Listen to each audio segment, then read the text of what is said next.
in the African concept, there is no death. There is no heaven or hell. You come back. We've always come back. We come back into a new day, a new life. And so there are certain things that you have to say in order to prepare your soul for that journey from one dimension of death to life. So the whole concept of the hall, coming into the Hall of Maat, where the soul must declare its innocence, where the heart of the deceased is weighed opposite the scale of Maat. Maat is that Kemetic principle, the Kemetic force, the feminine force, who represents the principles of truth, justice, righteousness, balance, harmony, order, and reciprocity.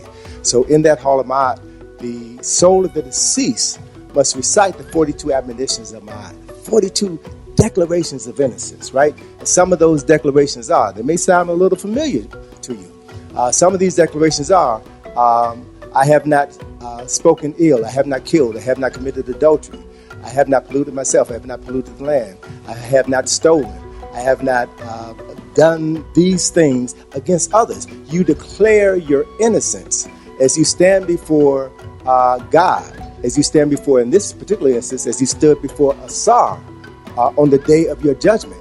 And then those declarations were recorded in the book of judgment by Jehuti.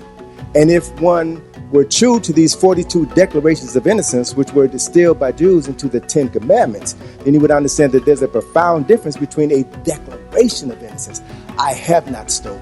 I have not committed adultery. I have not robbed, as opposed to a commandment, thou shalt not do this, which means if you're commanded to do something, it means that you don't have the good sense to know not to do it. But a declaration of innocence says that you've grown up in an environment where you know, as a way of life, you've been taught from the very beginning that these are things that human beings don't do, right? So you're manifesting your humanity, and on that day of judgment, you come before Maat and you declare your innocence. And if your heart, which is weighed opposite the feather Maat, is as light as a feather, that's where the concept comes from, then it means that you have lived a righteous life. You are declared Maat Heru, or true of voice. And then you are led by Heru, the son of Asar and Aset, into the hall where you meet his father, Asar, who sits on the throne of judgment. So that scene, which you see in many papyri, the papyrus of Netru and the papyrus of Ani, you see Heru taking the soul of the deceased by the hand and leading them to his father, who is sitting on the throne of judgment. That should remind you of the verse in, I forget what verse it is, but it's a verse in the Bible that says, none comes to the Father except through me.